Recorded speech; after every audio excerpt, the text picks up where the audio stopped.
Merci, mesdames, messieurs, vous êtes nombreux à suivre ce grand magazine, La Libre Opinion, votre première vitrine politique en République démocratique du Congo. Vous le savez, vous devez en être certainement fiers parce que tous les jours, quand nous produisons, vous êtes nombreux à nous écrire à travers, d'abord, ma page Facebook, Louis-France Kouzikessa Recteur, et à travers mon compte Twitter, Louis-France Kouzikessa. Et là, sur demande de mes techniciens, ils venaient d'ouvrir un compte TikTok pour moi, pour mettre uniquement les extraits du Tic-Tac, Louis-France Kouzikessa. Donc c'est là, vous pouvez cliquer Louis-France Kouzikessa, les comptes sont disponibles, on peut toujours échanger, mais là c'est juste uniquement les extraits du Tic-Tac, pas autre chose. En tout cas, n'attendez pas de moi autre chose sur TikTok. Je ne suis pas d'accord sur beaucoup de choses qui se font sur TikTok, mais c'est aussi un droit pour chacun de nous de faire ce qu'il veut. Au moins que ça ne frustre pas la loi. Bienvenue à vous tous. Jeudi 7 décembre 2023 dans nos installations de CMLTSA parce que la libre opinion a plusieurs dimensions. La libre opinion a une dimension analytique. La libre opinion a une dimension d'investigation.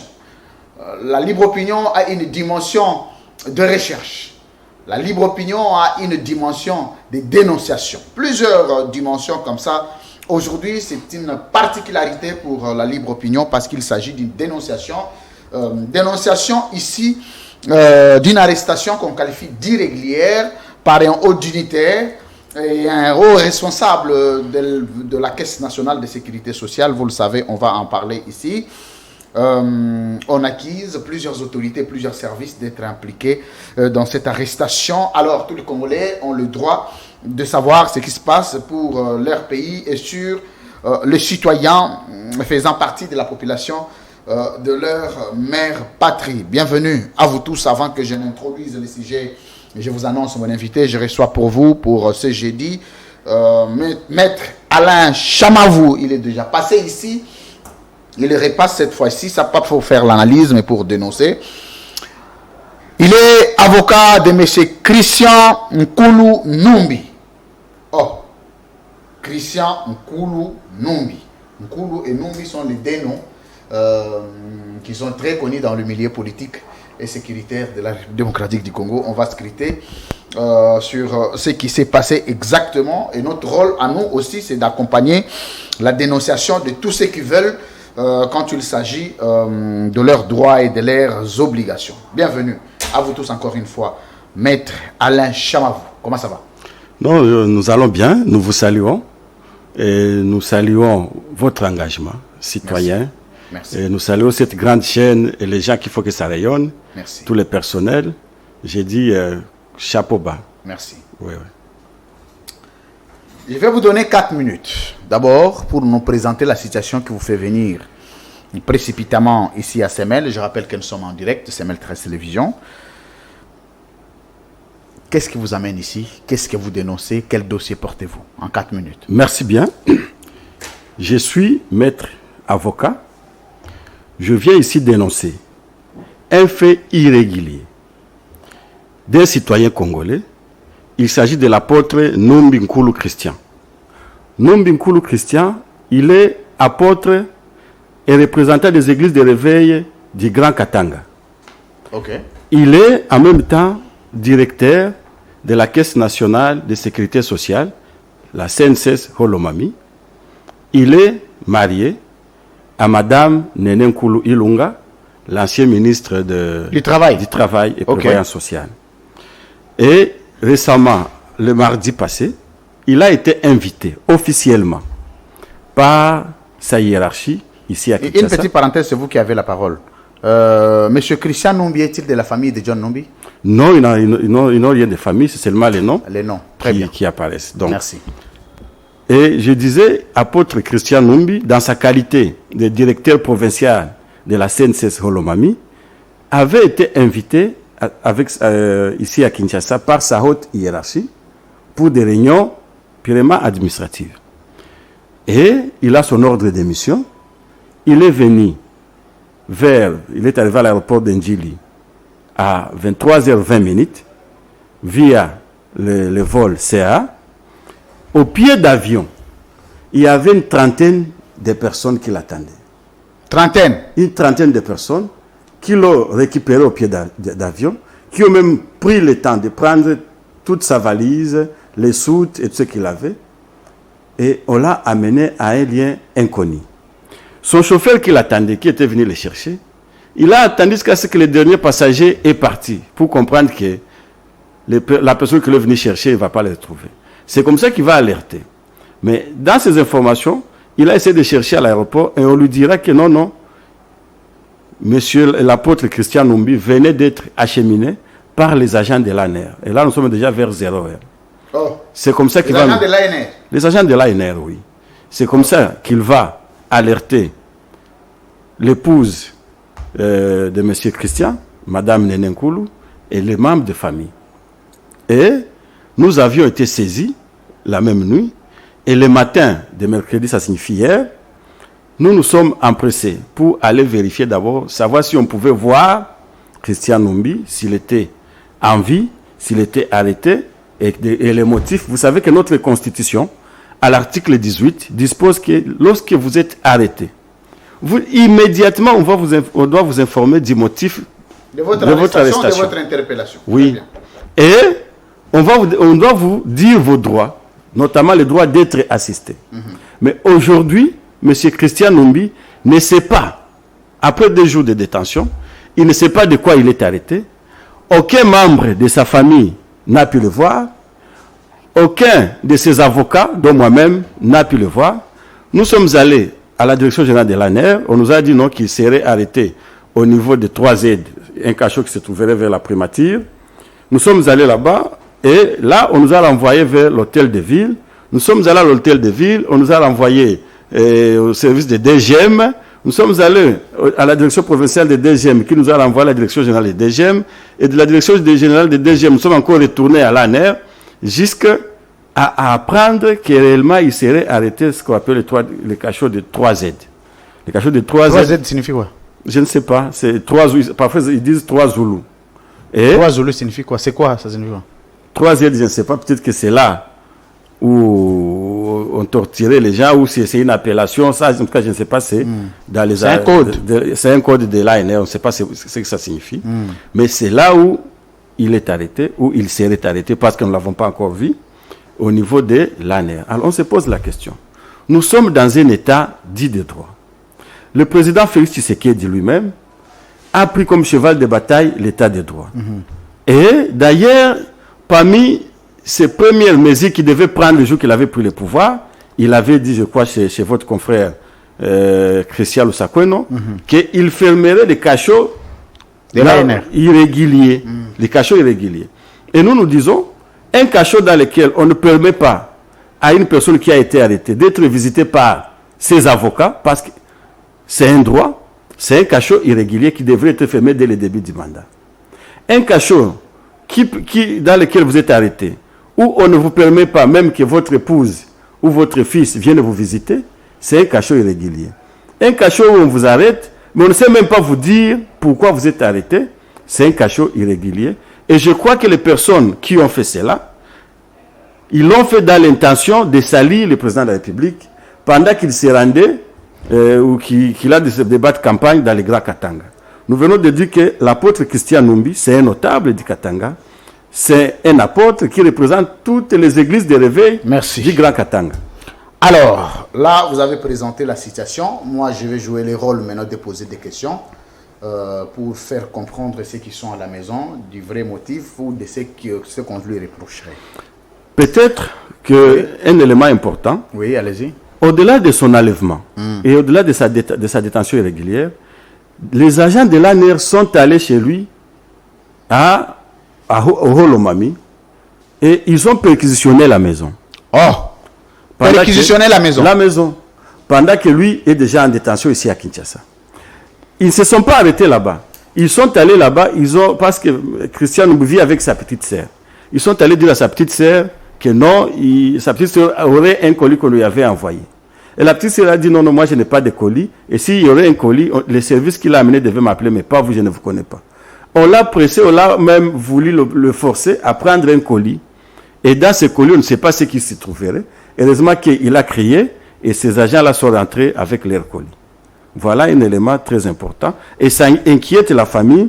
Ça inquiète la famille dans le sens où demain on peut venir avec un colis, on le jette là-bas. Peut-être dans le colis, on peut y trouver je ne sais pas quoi, pour dire que non, c'était un colis de Christian Numbi, de tout ça comme ça. Et donc c'est pourquoi nous avons dit, nous devons venir, que l'opinion sache qu'il y a cette situation là-bas, qui est portée contre un citoyen, un administratif de surcroît. Maître Alain Chamavou, selon vous et vos investigations, parce que quoi qu'on dise, vous êtes quand même avocat, et je pense que ce n'est pas une affaire qui concerne Léo Katanga ou Léo Lomami, c'est une affaire d'abord qui concerne M. Christian Nkulu Numbi. Selon vos enquêtes, qu'est-ce qui lui serait reproché? Ce serait peut-être d'abord très difficile, parce qu'on ne l'a pas interrogé. On ne sait pas réellement de quoi. On ne l'a jamais interrogé. On ne l'a jamais interrogé. Jusque-là, ce sont des spéculations. Et aujourd'hui, vous savez, les réseaux sociaux, c'est devenu une source d'information. Et quand on l'a arrêté, ça n'est pas passé sous silence. Il y en a déjà qui ont jubilé de son arrestation. Et donc, ce sont des gens qui auraient informé les services de renseignement. Et la première qui a jubilé quand on a arrêté l'apôtre Christian Numbi, c'est Madame Isabelle Kalenga Mushimbi. Madame Isabelle Kalenga Mushimbi, elle est la gouverneure de la province de Holomami. Et il semblerait que c'est pour régler des comptes à un notable ou à une notable de cette province que M. Christian Numbi a été arrêté. Parce que je venais de dire, son épouse, c'est une femme leader, c'est une ancienne ministre, et c'est une personne qui n'a pas pu aller à l'Union sacrée et qui a refusé de postuler, de cautionner ce processus électoral qu'elle a jugé chaotique, qu'elle a jugé suicidaire pour la République. Et voilà, maintenant pour l'avoir, on a arrêté son époux au motif de le fragiliser. Donc nous pouvons penser que ce serait ça le motif. Et si c'est le motif, nous savons que dans les droits congolais, l'infraction, elle est individuelle. Donc on ne peut pas arrêter l'homme qui est simple administratif, agent de l'État, au motif que sa femme fait la politique, au motif que sa femme a pris des positions contre le régime en place, comme si aussi prendre des positions contre le régime. Est-ce que ne remarquez-vous pas que comme il s'agit de perquisitions qui entrent en ligne de compte par les services de renseignement, il peut y avoir certaines informations, certains soupçons sur des faits, par exemple répréhensibles liés à la sûreté de l'État, à la sécurité publique, ou encore, surtout que vous savez, la guerre qu'il y a maintenant, l'espace Grand Katanga, a pris des positions parfois tranchées vis-à-vis du régime. Je vais vous rappeler la dernière déclaration de John Numbi, qui n'a pas été très bien digérée par le régime. Est-ce que ce n'est pas dans ce sens qu'il lui serait reproché certaines questions qui vous échappent, vous, en tant que son avocat? Non, nous ne pouvons pas croire à cela.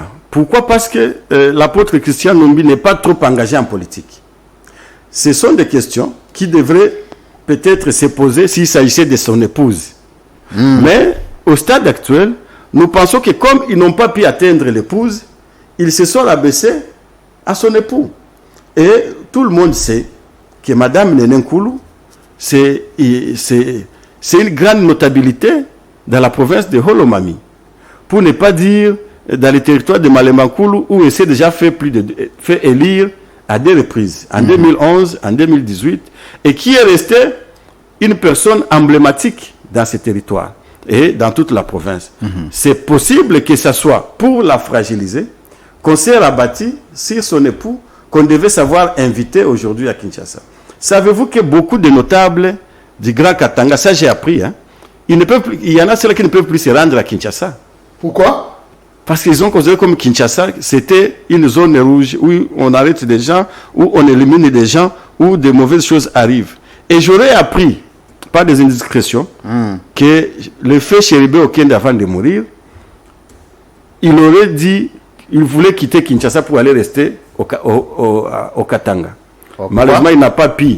Parce qu'il avait estimé qu'il serait, j'ai dit qu'il serait sous menace ici à Kinshasa, et qu'il serait confié à des amis qui non, moi je préfère aller vivre dans les Katanga, parce qu'ici à Kinshasa, je suis menacé de ces dessins. Mais lui, il dit Sankouroum, s'il a à vivre, il serait parti chez lui à Wembonyama. Bon, peut-être qu'il n'a pas su, je ne sais pas s'il avait construit à Wembonyama ou il fait beau vivre à Wembonyama aussi, ça je ne sais pas. Mais il s'était confié à certains de ses amis qu'il aimerait aller vivre peut-être. Est-ce que maître Alain Chamabou, parce que vous savez, moi, je pose des questions. Oui. Et je n'épargne aucune question sur des problèmes comme ça. Oui. Est-ce qu'il y a un problème de tribus aujourd'hui entre l'espace Grand Kasaï et Grand Katanga aujourd'hui qui sont en guerre politique? Je ne parle pas de leur population, mais je parle plutôt des leaders qui se regardent en chaîne de faïence. Je ne sais pas si vous avez la même impression que moi. La plupart du régime, de caciques du régime de l'espace Grand Kasaï et la plupart des caciques, d'abord la plupart des Katangais sont à l'opposition. Oui. Chose qui surprend plusieurs. Pourquoi l'espace Grand Katanga est considéré comme un bastion de l'opposition vis-à-vis du régime Tshisekedi? On a tendance à croire même que les notables du Grand Katanga qui sont dans l'union sacrée, ils y sont pour soutirer l'argent. Mais leur esprit n'est pas là. Ils y sont physiquement, mais leur esprit n'est pas là. Mais pourquoi? C'est la question que je me pose. Il suffit de voir les dernières déclarations, par exemple, de Dani Mbanza, qui dit clairement, il dit, nous ne voulons pas voir M. Mbata ici au Katanga. Pourquoi? Et si vous le voyez, grillez-les. Ah. Il a dit ça en Swahili. Oh, je n'ai pas vu la vidéo. Ah non, la vidéo, je l'ai. Il dit... Mais pourquoi? Mbata est dans son pays, il a le droit d'aller où il veut. Il ne peut pas être empêché par un quelconque monsieur. Pour lui, il a estimé que les intérêts du Grand Katanga étaient confisqués par M. Mbata. Alors que pour eux, le Grand Katanga a ses enfants, il a ses fils qui doivent défendre, qui doivent jouir de la richesse que Dieu les a donnée. Alors il a constaté que les avantages du Grand Katanga sont en train d'être décidés par M. Mbata qui les confie aux Kasaïens. Et lui, il a dit comme gardien du Katanga que Baba Kyungwa Kumwanza les a laissés. Ils ne veulent pas tolérer cela, je m'excuse, ils ne veulent pas tolérer cela. Et c'est comme ça qu'il a mis M. Mbata au défi d'aller au Katanga. Et ça, c'est très grave. Si une situation comme celle-là se passe aux vies et aussi aux yeux du président de la République, si c'était quelqu'un de l'opposition qui avait tenu ces discours-là, le même jour, le service de renseignement devait s'en occuper de lui. Mais comme c'est quelqu'un de l'Union, parce qu'après là, il a crié « Fachi Béton, Fachi Béton », et c'est terminé. Mais on constate qu'il y a une crise, comme vous l'avez dit, comme tous le constatons. Et la crise, pour moi, c'est par rapport au comportement des uns et des autres. Nous pensons que quand vous venez, si je vais chez toi à la maison, dans ta maison, je dois me conformer aux règles que tu as établies chez toi. Je ne dois pas venir chez toi là-bas, commencer à te dire, hey, monsieur Koussika, Jean-Louis, enlève cette chaise, il faut la mettre là-bas, il faut changer la peinture, il faut mettre la peinture rouge. C'est comme si c'était dans ma maison. Mais il y a aussi, maître Chamabou, il y a des règles universelles. Les règles universelles sont les us et coutumes de nous, Congolais. Par exemple, quand un Congolais arrive, moi je vais vous faire la liste des déclarations de certains Katangais vis-à-vis de Kasaïens, mais des déclarations qui ne passent pas. Et que certains Congolais, comme moi, trouvons que ça ne vaut pas la peine. Vous avez vu Madame Dominique Mounongo, comme c'est d'elle qu'il s'agit, de dire non, le Kasaïen vient manger les chiens chez nous, ceci, mon chien. Pourtant, tout Kasaïen a le droit de vivre où il veut. Et Kasaïen doit vivre dans le Bandundu, il doit vivre dans le Congo central, il doit vivre dans le Maniema, il doit vivre dans l'Est. Comme tout Moussoua, il doit vivre où il veut. Parce que le Congo, c'est le Congo de tous les Congolais. Y compris les Bakongo, y compris les Baluba. Mais cette déclaration n'était pas passée. Alors, Christian Mwando a tenu la même déclaration. Qui encore? Vous parlez de Dani Banza. C'est comme si les Katangais pensent que le Katanga, c'est un pays à part qui n'appartient qu'aux Katangais seuls et n'appartient pas aux autres Congolais pourtant. Et ça, on vous le reproche beaucoup. Je ne sais pas si vous êtes du Katanga vous-même aussi. Non, mais je ne suis pas du Katanga, je suis du Sud Kivu. Malheureusement. Mais néanmoins, tel que je venais de le dire ici, tout Congolais, effectivement, a droit de vivre partout en République démocratique du Congo, pas chez lui. Néanmoins, nous avons plus de 400 tribus. Et toutes ces tribus se respectent mutuellement. Mais nous constatons à un certain moment qu'il y en a des tribus qui ne se supportent pas. C'est-à-dire? Et ces tribus qui ne se supportent pas, nous constatons il y a les Kasaïens et il y a les Katangais. Ça ne date pas d'aujourd'hui. Parce qu'à un certain moment, rappelez-vous dans l'histoire, d'ailleurs, s'il faut lire le rapport mapping des Nations Unies, en 93, on a listé tous ces faits là-bas comme crimes et qui devraient être sanctionnés. Le fait d'avoir chassé les Kasaïs au Katanga et les renvoyer chez eux comme si au Katanga, ce n'était pas chez eux. Ça a été constitué des violations des droits de l'homme. Ça a été listé parmi les incidents graves des droits de l'homme contenus dans les rapports mapping des Nations Unies. Curieusement, il n'y a jamais eu sanction. Mais malheureusement, au moment où nous avons un président, parce que lorsqu'on avait Joseph Kabila président, ressortissant du Katanga, ça n'a jamais fait. Cette crise avait été anéantie. Tu ne sentais pas vraiment la tension. Mais lorsqu'un Kassaïen a pris le pouvoir, la tension est montée. Pourquoi? Parce que la tribu kassaïenne voulait dominer la tribu katangaise chez eux. Comment ça dominer?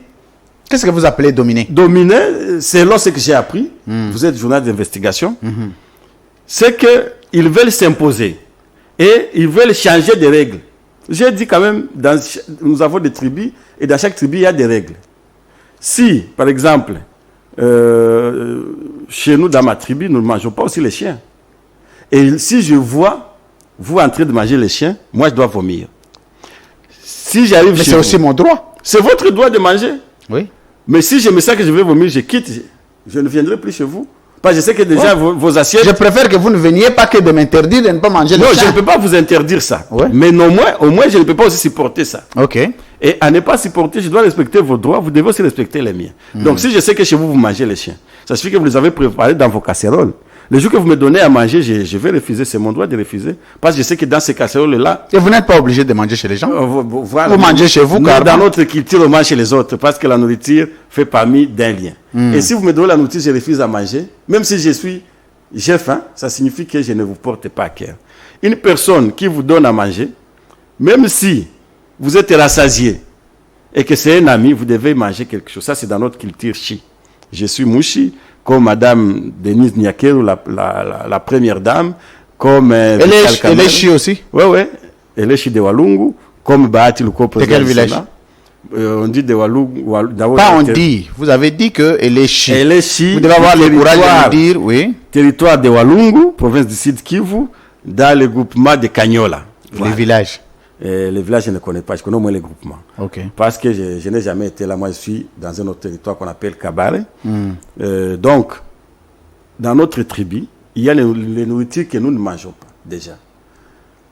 Tout, en termes d'insectes, un mouche ne peut pas manger un insecte. Ce qu'on voit, on va sur les tiges ici, ça, je ne peux pas manger. Parce que chez nous, il y a la viande, nous sommes éleveurs, nous avons des poules, nous avons des chèvres, nous avons les laits, nous avons les fromages, nous avons les saucissons, nous avons les légumes. Alors, estimer qu'un mouche mangeait des chenilles, c'est un signe de pauvreté. Merci. On va revenir sur les sujets avant d'entrer sur des considérations beaucoup plus divisionnistes qui se constatent ici en République démocratique du Congo. Il n'y a pas que le Katangais, le Kassaïen, il y a aussi plusieurs autres tribus qui se regardent en chaîne de faïence, même de la même province. Ouais. Donc vous pouvez aller par exemple dans les Bandundu, les Teke, les Yaka ne se regardent pas. Vous pouvez aller dans, c'est-à-dire qu'il y a comme ça des problèmes qui méritent d'être dénoncés, mais on va quand même approfondir, mais on reste dans le sujet. Pourquoi l'arrestation d'un Katangais devrait être considérée comme une situation de toute une province, de toute une tribu? Pourtant c'est individuel. Il se peut qu'il y a des choses qui lui sont reprochées qui n'ont rien à voir avec son appartenance ni tribale ni territoriale. Non, je ne dis pas qu'ici l'arrestation de l'apôtre Christian Numbi. Oui, c'est lui? C'est lui. C'est okay. lui. Nous disons que son arrestation ici n'est pas que c'est parce que c'est un Katangais, non. Nous disons que c'est un citoyen, un directeur qui a été invité et qui a été arrêté. On ne peut même pas arrêter parce que pour vous arrêter, il faut avoir un document, il faut peut-être vous lancer une invitation, mais qui a été enlevé vers 23h20. D'abord, nos lois du pays interdisent d'arrêter une personne après 21h ou avant 5h du matin. Et donc, Si on veut vous arrêter, on doit attendre après 5 heures du matin et avant 21 heures. Arrêter déjà une personne entre 21 heures et 5 heures juste, c'est une arrestation arbitraire. C'est même un enlèvement, c'est même une arrestation.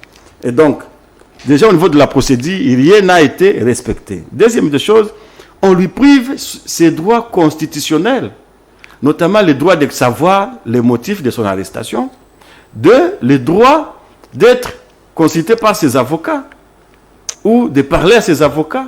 Et voilà ce que nous dénonçons au XXIe siècle, ce qui ne pouvait pas se faire ailleurs. Nous disons qu'il peut être arrêté, on peut l'interroger, on peut l'auditionner, c'est un citoyen. S'il y a des faits pour lesquels on les suspecte, ce n'est pas un problème, ce n'est pas un super, il n'est pas au-dessus de la loi, mais ça doit se faire dans les normes. Ce que nous condamnons ici, c'est la manière où jusqu'à maintenant où nous parlons, nous ne savons pas s'il est en vie, nous ne savons pas s'il mange, nous ne savons pas s'il prend les médicaments parce qu'il peut tomber malade avec l'émotion qu'il a sentie. Donc on ne sait pas, la famille s'inquiète, son épouse s'inquiète, toute sa famille s'inquiète, sa communauté s'inquiète, ses fidèles parce que c'est un père d'une église, c'est un apôtre, ses fidèles s'inquiètent, la communauté, toutes les religions, comment on appelle, katangaises s'inquiètent parce qu'il est représentant. Et donc, on a droit de savoir pourquoi il est arrêté. Et voilà comment, dans des situations comme celle-là, pendant que le président de la République lui-même s'est rendu dans la province de Holomami, on dirait qu'en s'y rendant, il devait faire arrêter un fils du coin.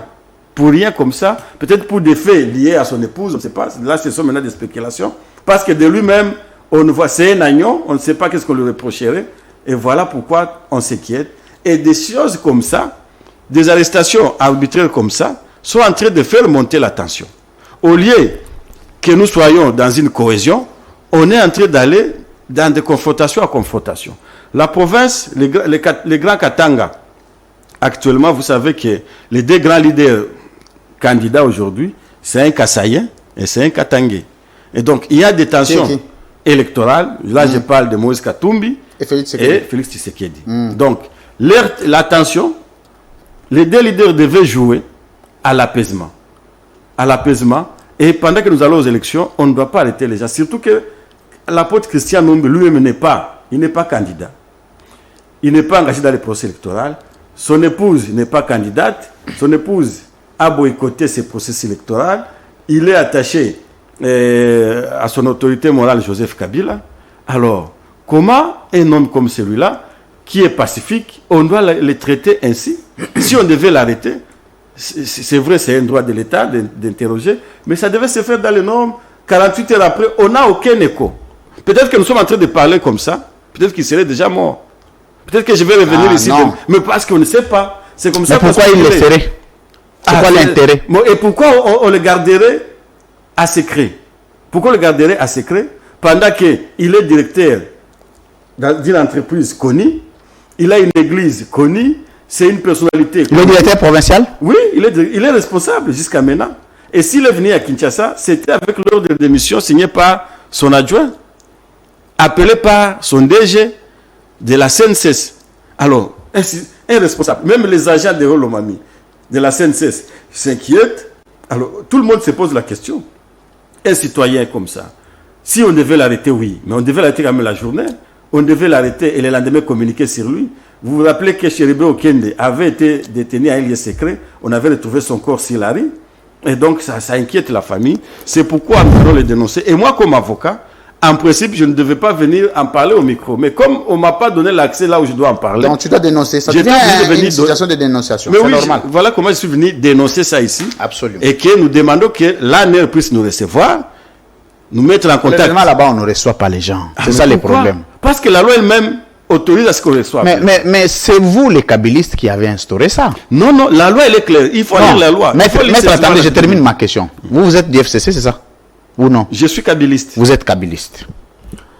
Ce comportement de mystification de l'ANR est venu des kabylistes. Vous le savez, à l'époque, quand on détenait quelqu'un à l'ANR, il pouvait faire 6 mois sans savoir où il était.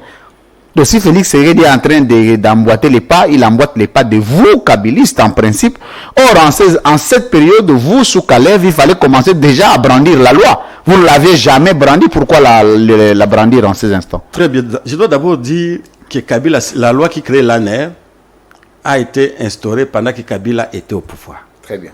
Et si vous lisez cette loi-là, c'est une loi qui humanise les services de l'ANER.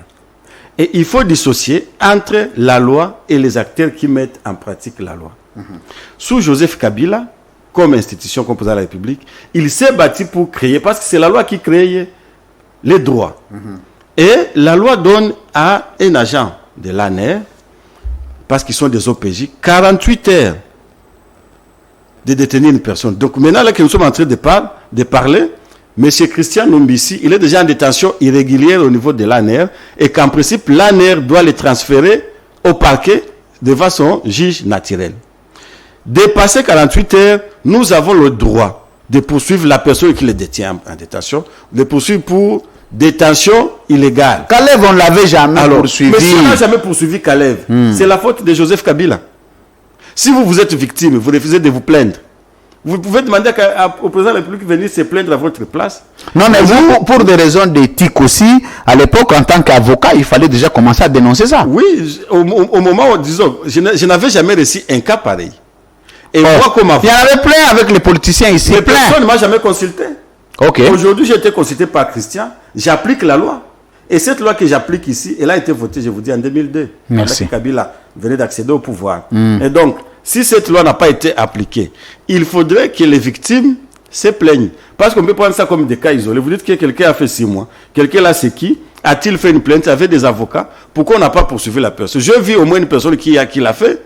C'est aussi un Katangé, le bâtonnier, Jean-Claude Mouyambo, qui s'est plaint contre Kalev pour détention. Et vous avez vu comment Kalev est torturé. Vous avez vu comment Kalev va être allé comparaître. Et il semblerait, je sais pourquoi ce dossier a été terminé. Pourquoi? Selon les indiscrétions, Kalev détenait des informations ou des images et vidéos contre une grande personnalité du pays. Et il aurait menacé que si une fois on l'arrête, il va mettre ça sur les réseaux sociaux. Et voilà comment on a dit à Mouyambo, comme il est aussi de l'Union sacrée, Mwanamai, tiens. Attendez, s'il vous plaît. Attendez. Alors. Attendez, maître Chamabou, on va y aller tout doux. Vous avez une bouteille d'eau? Oui, mais je me demande qu'on nous amène de l'eau. Hein? Regardez à mon bureau, il y a des paquets d'eau là-bas.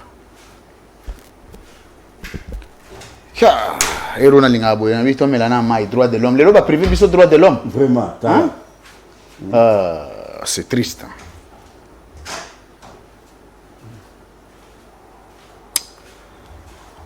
Donc, on le appelle Lingala.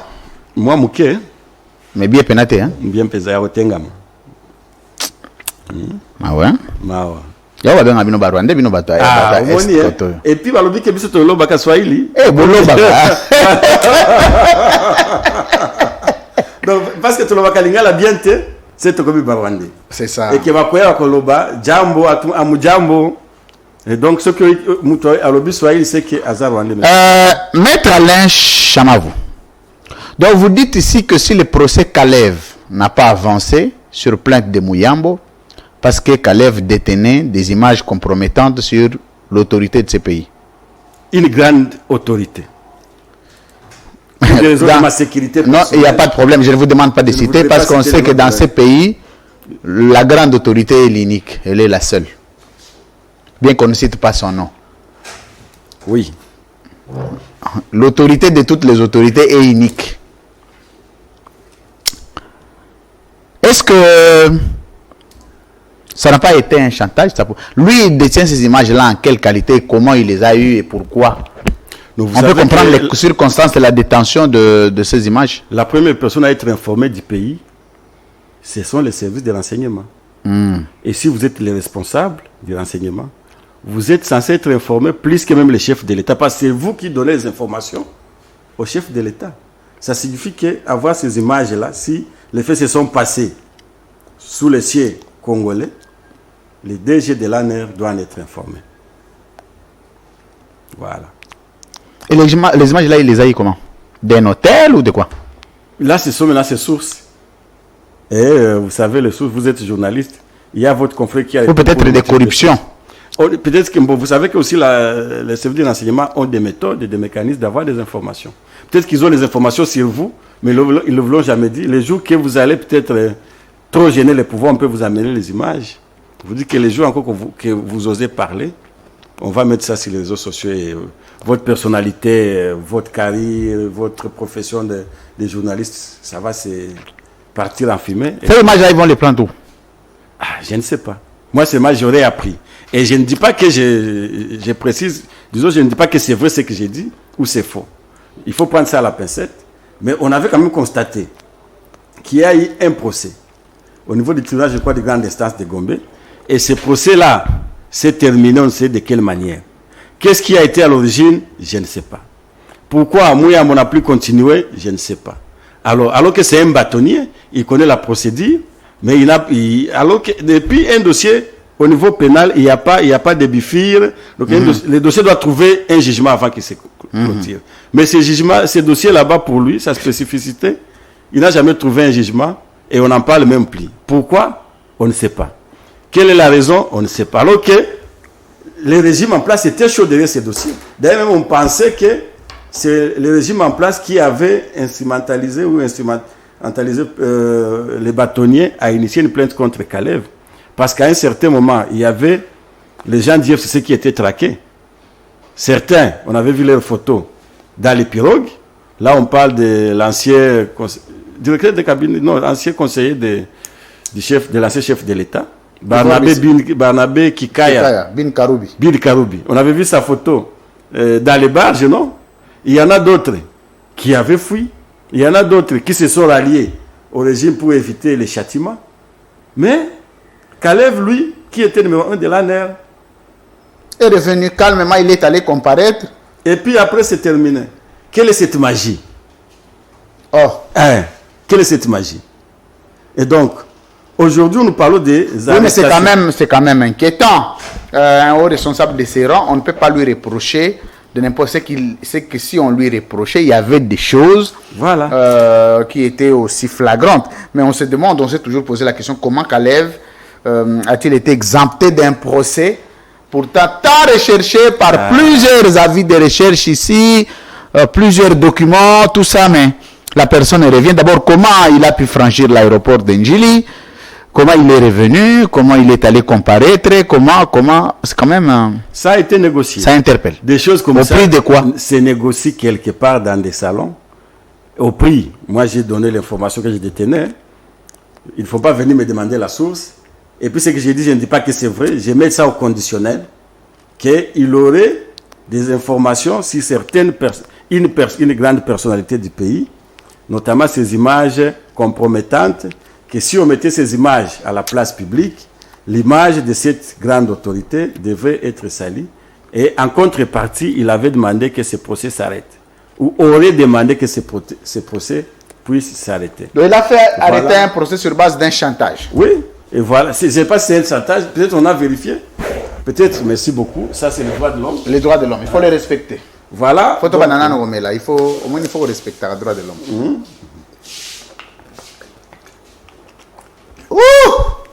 Voilà, au fait, des choses comme ça. Droits de l'homme. Tout ce que nous disons ici, nous sommes venus le dire par rapport à notre client qui est arrêté. Et que si tout le monde, s'il y a eu des victimes des arrestations arbitraires au niveau de l'ANR, ils n'ont qu'à se plaindre et à saisir la justice. Nous avons quand même une justice qui fonctionne dans ces pays. Voilà. Alors, avant de terminer, de prendre le dernier virage, c'est-à-dire prendre le procès électoral rapidement et terminer l'émission.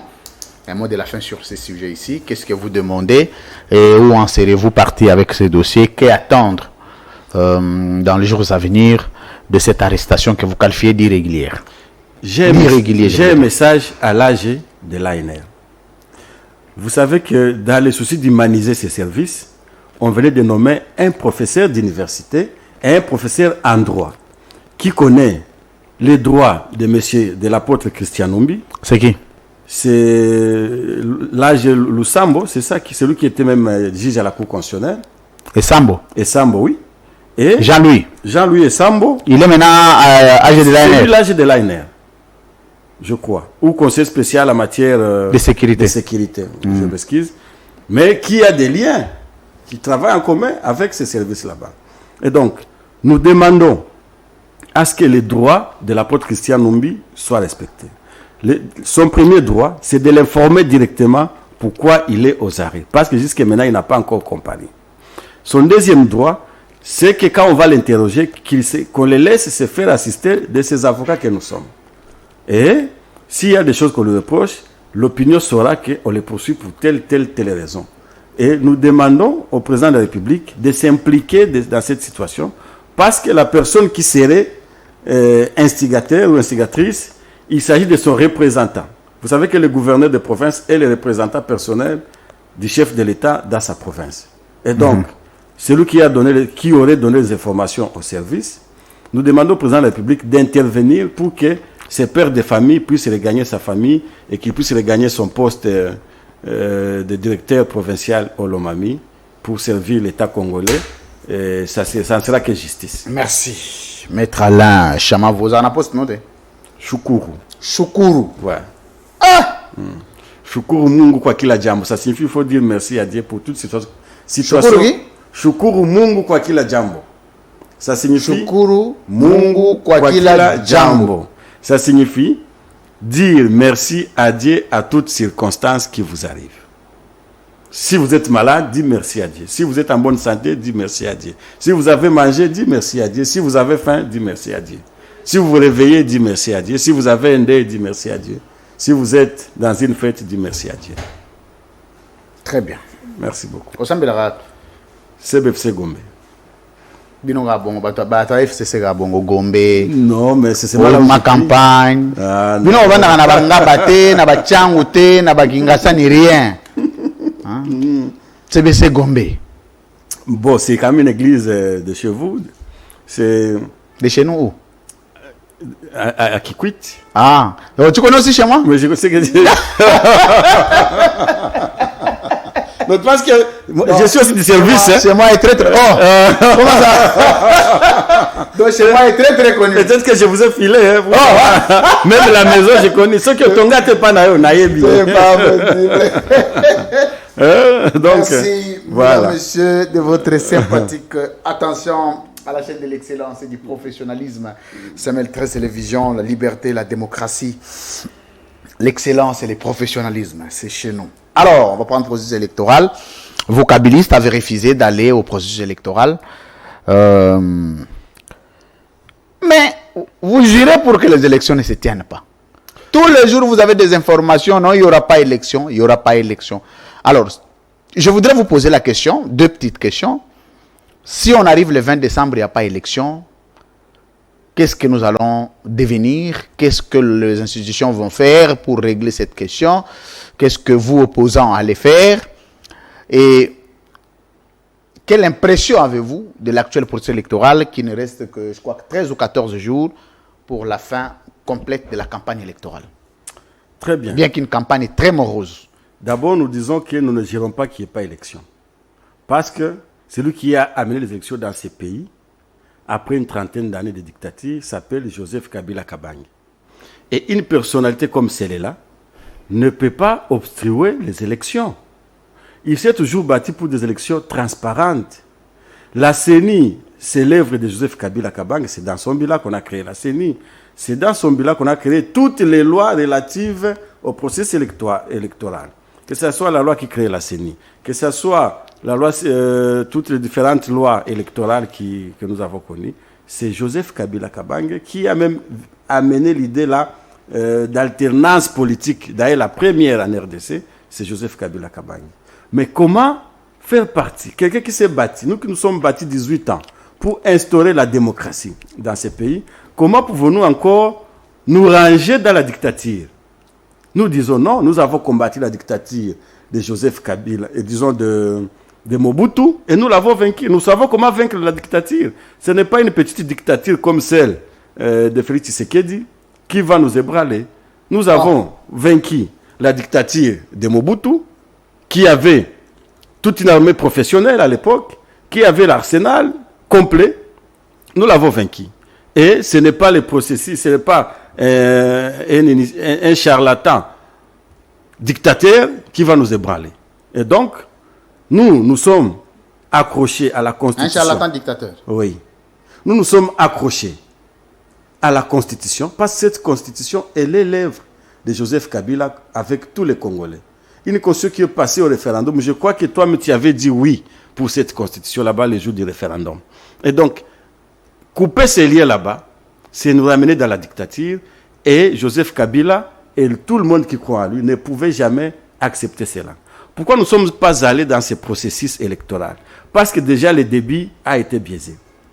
Vous voyez, l'Assemblée nationale et le Sénat constatent l'élection de M. Malonda comme président de la CENI. Et comme il y avait le président qui voulait mettre à tout prix son nom de sa tribu, il a annulé, je ne sais pas par quel mécanisme, l'élection de Malonda qui était élu par ses pairs et imposé M. Denis Kadima sans les deux grandes confessions religieuses, notamment la religion catholique, la confession religieuse catholique et protestante. Voilà là où le conflit a commencé, voilà où la violation de la loi a commencé. Et comme Joseph Kabila s'est toujours accroché à la Constitution, il s'est toujours accroché aux lois du pays, au respect des normes, il a dit à ses lieutenants, dont je fais partie, de ne pas nous rallier dans ce processus électoral. Je vous informe que chez moi, au Sud Kivu, dans le territoire de Kabale, je suis l'homme le plus populaire. Ah! Et le jour que j'ai décidé popularité, on demande à taille image à 5 personnes. Non, mais si la régie est prête, je peux vous balancer mes simples images de visite. Vous allez voir des milliers de personnes derrière nous. Et le jour que j'ai dit de ne pas déposer ma candidature, je te dis que les gens ont fait le deuil. Certains ont pleuré pendant une semaine, mais je leur disais que c'est pour l'intérêt du pays, parce qu'on ne peut pas aller aux élections pendant que le pays est en guerre. Vous organisez les élections sans le territoire de Massissi, sans le territoire de Rutshuru, pendant que ces deux territoires-là, la langue qu'on y parle, c'est le Kinyarwanda. Pendant que ces deux territoires-là ont toujours été réclamés par les Rwandais. Et un jour, j'avais suivi les déclarations de Paul Kagame. Il avait dit que le conflit entre la RDC et les Rwandais, c'est parce que la RDC détient nos terres. Et ces terres-là sont les territoires de Massissi et les territoires de Rutshuru, où nous avons nos compatriotes, là ils parlent comme Rwandais, ils disent les compatriotes rwandais, qui parlent le Kinyarwanda, qui devaient appartenir au Rwanda. Et il a dit, le jour où nous allons récupérer ces deux territoires-là, le conflit sera clôturé. Maintenant, la RDC, pour répondre à ça, il dit, nous allons organiser les élections sans ces deux territoires. Finalement, demain, vous allez vous réveiller. Il y a le Rwanda qui vient y organiser les élections. Et méfiez-vous, parce que déjà, le droit international reconnaît au peuple les droits de ce qu'on appelle l'autodétermination. Et M. Bertrand Bisimwa venait de faire un communiqué, je ne sais pas si vous l'aviez lu, où il disait que bientôt il va s'autodéterminer. Et l'autodétermination. Mais pourquoi ce discours-là de M. Bertrand Bisimwa vous arrange, vous les Ça ne nous arrange pas, nous les. Oui, parce que comme s'il a rebondi dans le même sens que John Numbi. Non. Parce que John Numbi a utilisé le même terme. M. Félix Tshisekedi était. Il a appelé qui était dans une poudrière, un inconscient qui avait une arme dans une poudrière. S'il organise les élections bâclées après le 20 décembre, nous allons des menaces contre des menaces. Et nous voyons M. Bertrand Bisimwa rebondir dans le même sens. C'est comme si vous parlez le même langage. Non. Bertrand Bisimwa, lui, est allé peut-être trop loin. Parce que lui dit, l'autodétermination dont il parle, c'est ce que le Sud-Soudan avait fait contre le Soudan. Et aujourd'hui, le Soudan a été divisé en deux. On a le Soudan du Nord et le Soudan du Sud. Et elle pense que ça, c'est Bertrand Bisimwa, et ça, c'est très dangereux. Et si on ne fait pas gare, le président de la République est en train de nous amener dans ce schéma là-bas. Parce que déjà abandonné à ne pas organiser les élections, c'est très dangereux. Pendant 5 ans, ça sera des territoires qui n'auront pas aucun représentant, ni un bourgmestre, moins un député provincial, ni député national. Il y aura un gouverneur qui n'aura pas... Mais Félix Tshisekedi comme président en 2018, il y a aussi des territoires qui ne l'ont pas voté, des circonscriptions qui n'ont pas voté. Pour quelle raison? Insécurité. Ah, non. Oui. Non. Je vais vous donner les cas. Allez-y. Quand vous prenez les cas de Kwamoutis, qu'est-ce que je dis Chengobila ici, à Yumbi. Yumbi n'a pas voté. L'Est aussi, une bonne partie de l'Est n'a pas voté. La raison qui était là, c'était plus la raison sanitaire. Rappelez-vous que nous sommes pendant la période d'Ebola. Et vous connaissez les mécanismes de transmission Non, là-bas, c'était des questions d'insécurité de Yumbi, des massacres de Yumbi. Il y avait des massacres, mais ce n'était pas plus pour des raisons sécuritaires. C'était pour des raisons sanitaires. Je salue mon ami et frère Félix Kaimbe Walumbala, vous connaissez? Non, je ne connais pas. Alors, je vais le dédicacer à la fin de l'émission. Je l'apprécie beaucoup. Il est vraiment antisécurité pur et dur. Non, je le salue en passant avec lui que nous faisons cette émission. Donc, il va nous assister jusqu'à la fin de l'émission. Félix Kaimbe Walumbala. Il s'appelle Augustin Kabouya Junior. Si déjà tu as un repère comme Kabouya, qui n'a rien dans sa tête, je doute. Oh. Je doute. Là, j'ai dit. Il n'a rien dans sa tête. Non, Kabouya n'a rien dans sa tête. Comment ça? Mais il faut voir quand il parle. Tout ce qu'il parle là, il n'y a rien de scientifique et il n'y a rien de concret. Non, mais il a fait la comptabilité à l'ISA. Il a même étudié avec un de mes grands amis et frères, Félix Kaimbe, dont je viens de citer ici. Ils ont étudié ensemble. Il est licencié. Tu peux avoir un papier, mais tu n'as pas la science. Comment il n'a pas de science? Kabouya parle français, il est secrétaire général de l'IDPS. Même mon fils, qui est en deuxième primaire, parle très bien français. Il a fait une très bonne école maternelle. Donc, ce n'est pas le fait de parler français qui vous fait des... Qu'est-ce que vous lui reprochez? Bon, ce n'est pas le sujet du jour, parce que je ne vais pas parler d'une personne qui n'est pas là-bas. Une diversion. Et donc, mais pour dire que ce n'est pas un repère qu'il faut prendre dans la vie. J'aurais souhaité peut-être qu'ils disent être maître Alain Junior, là, parce qu'au moins... Donc, être votre junior à vous-même, ça c'est grave. Voilà, donc... Très bien. On était sur une question de sécurité. OK. Et nous avons certaines parties du pays qui n'ont pas organisé les élections, bien entendu. Nous avons dit, ces deux territoires-là ont une particularité. Parce qu'ils ont toujours été convoités par les Rwandais. Ces deux territoires ont pas même convoité, ont toujours été réclamés par les Rwandais. Ces deux territoires-là sont habités par deux tribus. Il y a les Tutsis et il y a les Hutus. Or, au Rwanda, on n'a que deux tribus, on a les Tutsis et les Hutus. Et donc, abandonner des territoires qui ont toujours été réclamés par les Rwandais voisins, des tribus où on parle le Kinyarwanda comme langue locale, des tribus habitées par les personnes qui ont leurs frères au Rwanda, pour nous, c'était très dangereux. J'aurais dit souhaiter qu'on abandonne peut-être le territoire de Walungu, parce que le territoire de Walungu n'est habité que par les Bâches. Et aucun jour, un mouche ne peut se rallier au Rwanda. J'aurais souhaité qu'on abandonne le territoire de Kabare, mon territoire, parce qu'il n'y a que les Bâches, et les Bâches ne peuvent pas se rallier au Rwanda. Mais on abandonne des territoires déjà qui ont des liens naturels avec le Rwanda, et on pense qu'un Congolais réfléchi peut aller dans le processus de balkanisation. Maître Alain Chamavou Choukuru, les très kabylistes. Vous êtes fier d'être kabbyliste aujourd'hui? Très fier. Très fier parce que les sages de cette république, c'est Joseph Kabila Kabange. Non, mais on dit les sages de cette république, on dit c'est Félix, c'est celui qui détient la sécurité de la république. Quelqu'un qui a dit que si vous parlez le Swahili, vous êtes un étranger. Oh, il a dit ça. Vous ne l'avez pas suivi au Katanga? Moi, je n'ai pas encore suivi la vidéo. Où il dit que non, il y a un candidat qui va venir, il va vous dire Jambo, il va parler le Swahili. Que ceux qui vous bomoniez, hasard étranger, il est aussi candidat de l'étranger. Et donc, c'est ça. Est-ce que Félix vous a déçu? Vous? Totalement. Il ne m'a pas déçu. Est-ce qu'aujourd'hui, tu confirmes la thèse que les kabylistes connaissent l'origine du pouvoir de Tshisekedi?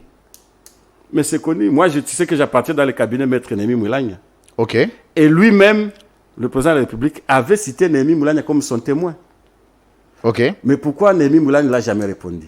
Quelle vérité vous détenez dans ça? C'est lui qui l'avait cité, c'est à lui qui a posé la question au président de la République, qui avait dit comment il avait accédé au pouvoir. Et comment Raymond Chibanda, c'est lui qui dit, l'avait conduit chez Maître Némi Moulania. Et de Maître Némi Moulania, ils ont signé les accords. Et donc, celui qui l'a dévoilé, ce n'est pas moi. Non, mais est-ce que vous, avant de dévoiler, vous aviez les informations selon lesquelles Félix Tshisekedi était nommé par Joseph Kabila? Parce que ça s'est dit. Et puis ça s'est dit en 5 ans ici, c'était ça les débats. Ça s'est dit, ça continue à se dire dans les chancelleries, dans les salons diplomatiques, partout. Alors, qu'est-ce que vous voulez que moi je dise encore de c'est quoi? Vous voulez que je dise quelque chose et que le service de renseignement, surtout qu'il y a un Tshisekedi ici, aille dire non, lui c'est un Tshisekedi civilisé. Il n'entre pas.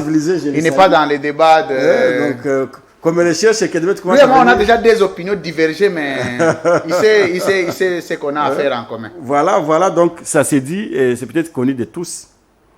Et aujourd'hui, vous avez Martin Fayoulou qui le dit haut et fort. Il n'a jamais été arrêté pour ça. Il n'a jamais été contredit par quiconque. Mais lui dit qu'on a volé votre victoire, la victoire du peuple. Félix a volé votre pouvoir. Le pouvoir était à moi. C'est moi qui en avais élu, mais on l'a donné à Félix. Ça, c'est Martin Fayoulou qui le dit chaque jour et décidé. Qu'est-ce que vous voulez que je dise? Merci. Nous sommes arrivés à la fin de cette émission, la première vitrine politique en République démocratique du Congo, la libre opinion, avec Maître Alain Chamavou Choukourou, avocat de la victime aujourd'hui, Christian Nkulu Numbi, détenu dans les geôles de l'Agence nationale de renseignement, selon les témoignages de son avocat ici présent, avec implication de la gouverneure Isabelle Kalenga Mushimbi du Haut-Lomami et plusieurs autres personnalités ici citées qui concourent à cette détention. Nous sommes arrivés à la fin de l'émission. Avant tout, Tikotak, nous avons mot de la fin. Le mot de la fin, c'est par rapport au processus électoral peut-être. Je voudrais, comme Congolais, vous savez que nous avons déjà perdu beaucoup de citoyens. Et à l'issue de chaque processus électoral, il y a toujours des tensions. Alors j'aurais souhaité que la CENI organise un processus qui sera bien organisé. Si la CENI constate qu'il ne sera pas organisé les élections, au lieu d'organiser les élections bâclées, il n'a qu'à demander pardon au peuple, emballer sa valise et partir. Merci. Nous sommes arrivés à la fin. Merci beaucoup à vous tous. Félix Imbeso a passé un numéro na yena postila on a na on s'est un débat. Venez demain, je vais organiser une édition spéciale ici. Vous trouvez un jour. Félix Imbeso, il faut ça un débat. Non, mais je suis disposé. Merci. Je suis disposé à montrer comment ils ont échoué. Merci. Alors, c'est demandé en direct. Donc, demain, je vais organiser une édition spéciale face à face. Félix Imbeso, Walumbala et Maître Alain Chamavou, Choukourou. Vous allez suivre ces débats-là sur la gestion du pays entre Joseph Kabila et Félix Tshisekedi. Très bien. Alors, les rendez-vous, on va vous communiquer l'heure. En attendant, on va prendre des dispositions techniques pour que ce débat soit plus que les débats entre les candidats présidents de la République. Non, ça va se terminer, c'est là. Il n'y aura pas de... Moi, je suis avocat, je suis habitué au débat. Très bien. Lui aussi, non, mais lui, c'est un grand débatteur. Voilà. Lui, c'est un grand débatteur. Alors, Régie, on se retrouve juste après. Play.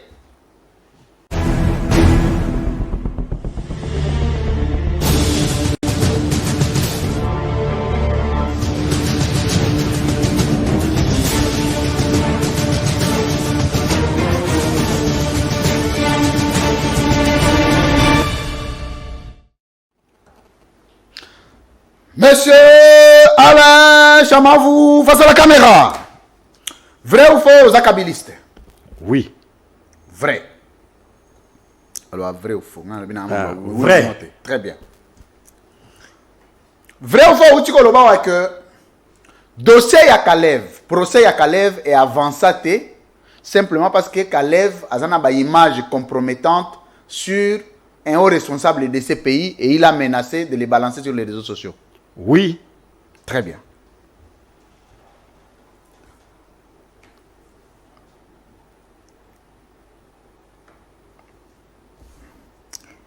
C'est l'architecture organisationnelle en Mboka, en termes de responsabilité. Le premier responsable en Mboka, c'est Gozalanaï. S'il faut faire... De la question. Oui. Il faut respecter le droit de l'homme.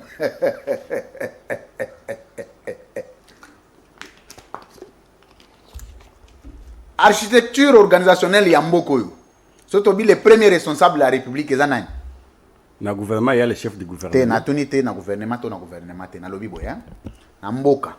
Le premier responsable.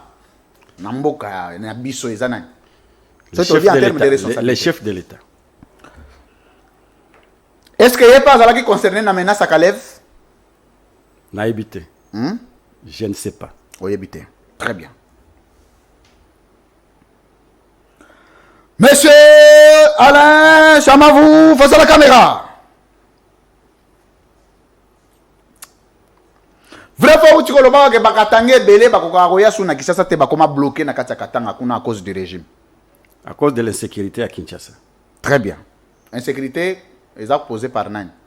Le régime en place. Kasi yango nando lobat. Oui. Nando facilité au attache. Merci.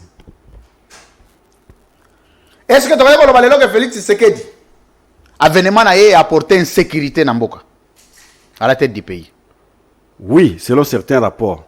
Très bien. Un chef de l'État, il a même mis une sécurité dans Mboka. Sur le plan des droits dans la statut nini? Bandez la question. Na bande la question. Ouais. Dans lobby boy, hein? Président de la République. Oyo a semé insécurité na kati ya mboka oyo azali président. Sur le plan des droits toko benge nani? C'est la haute trahison. Te yena toko benge nani? Toko acte te me yemutu. Traître. Traître. Très bien. Bon bateau ya ko sala na bango toko benga bango banani? Bah traître. Ba traître. Bon moto ya pesa ka pouvoir toko benge nani? Zela.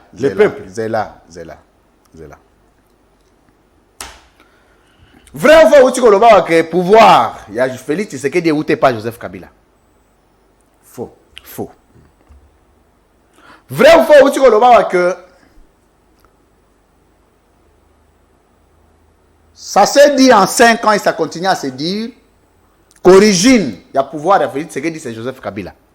Oui, Faoul l'a dit plusieurs fois. Très bien.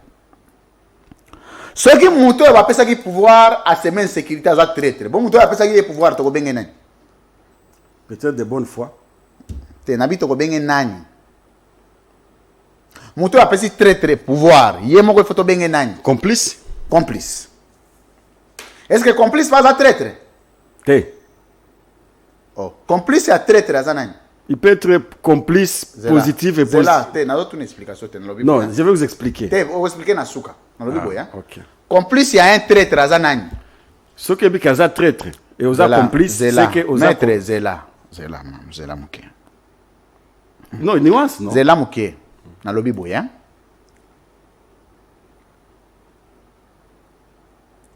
Complice à un mercenaire à Zanani. Un mercenaire. Complice à Mouibi à Nani. À Mouibi. Complice à traître à Zanani. À traître. Est-ce que Joseph Kabila n'a pas à traître? Non. Oh. Non, de parce que il a cédé le pouvoir et c'était les plats commandés du peuple congolais. Merci. Monsieur Alain Chamavou, face à la caméra. Vrai ou faux, au que monsieur Christian Koulou Numbi, ou Azali, arrêté depuis lobby. Avant-hier. Avant-hier. Par le service de renseignement de la République démocratique du Congo. Ezali, avec la complicité, il y a gouverneur, il y a Olomami, Isabelle Kalenga Mouchimbi. Oui. Vrai ou faux, Outiko Loba ke bakangi e po azakatangé? Non. Non. Vrai ou faux, Outiko Loba ke bakangi e parce qu'Azali, mon bali, il y a madame Nene Nkulu, ancien ministre du Travail. Oui. Oui. Vrai ou faux, Outiko Loba ke bakangi e pour l'appartenance na ye, na famille politique à Joseph Kabila? Peut-être non. T'es, c'est quoi le dit oui ou non? Toi, avancé? Non. Non.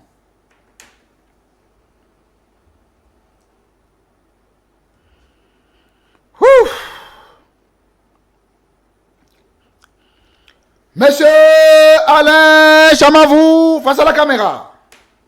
Vrai ou faux, tu vois que vous, les kabylistes, vous aviez vaincu la dictature de Mobutu. Ce n'est pas un charlatan dictateur qui vous fera peur. Oui. Est-ce que Félix Tshisekedi est un charlatan? Oui.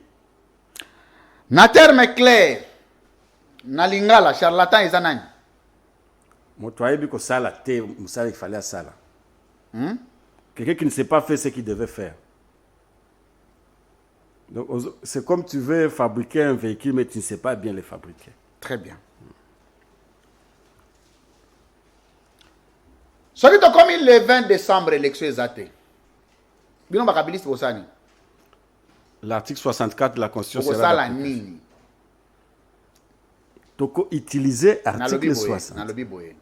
Et on a pas même sous batanga te ba article 64 le bini. Na otuna boye. Ce qui beaucoup le 20 décembre élection ezate bino ba kabiliste boko sala nini. Donc mettre en échec ses pouvoirs. Par quel moyen? Les moyens de l'article 64. Comment? Et qu'on les connaît nini? On expliquer le lo ba mama o neti ba mama matembele ba yebi to expliquer ba bo sala ngonde nini. Toko dénoncer, toko kende na balabala et puis toko empêcher par la force. C'est-à-dire? Tel que le dit la Constitution, nous allons faire échec. Déjà, tu as dit que force est binoté, force est la loi, c'est-à-dire Félix Tshisekedi a un policier, un militaire, un service. Donc, il y a une force. Donc, question na on a dit beaucoup ça la nini. Aucune force n'est supérieure au peuple congolais. Les militaires baza combien? Très bien. Les policiers baza combien? Le peuple baza combien? Avant-dernière question.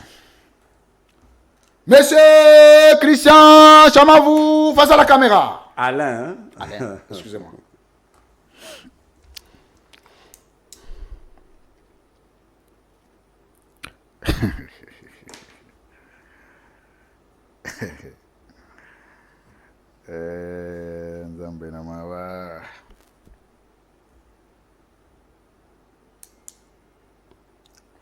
De tous les directeurs des cabinets, oh Joseph Kabila sala na bango.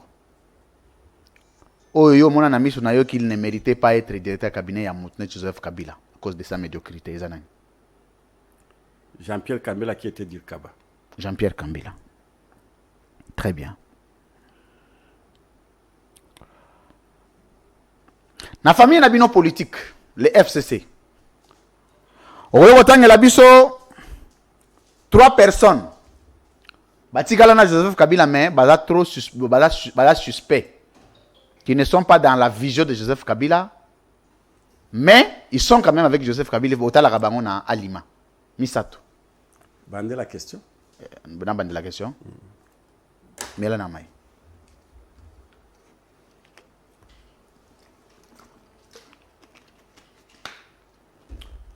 Okoki kotanga la biso 3 personnalités. Le plus suspect, oyo bazana permis Joseph Kabila mais bomona ke boza sûr na bangote. Faut batia bango na filtre. Oui. Misato. Il faut les renouveler. Nabi Misato. Ya liboso. Shadari. Aubin Minaku.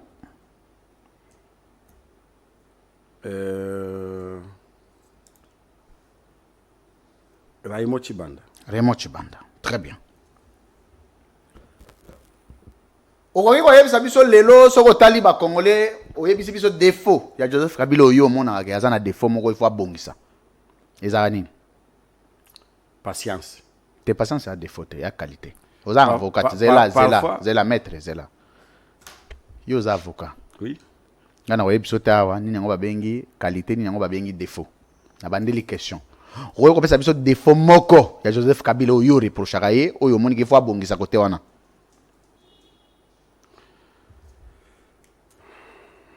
Son discours rare. Te nazolo baboye. Na bandeli sous question. Na biko ama yele belé. Oui. Ta on a lo mbo défaut oyebi pe mam na oloba.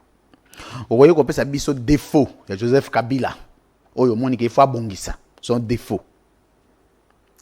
J'ai cité, mais je peux citer une autre sanction. Il ne sanctionne pas. Donc, Aza lâche. Ce n'est pas lâcheté. Ah. Il ne sanctionne pas les défauts. On a la phrase, on a le qualificatif qui va suivre cette phrase. Il n'est pas lâche. Oh. Il n'est pas lâche. On a vu, oui. On a vendu la question. Zela. Non, peut-être que tu as... Non, Zela. Hein? Pliez papier, M. Cécile.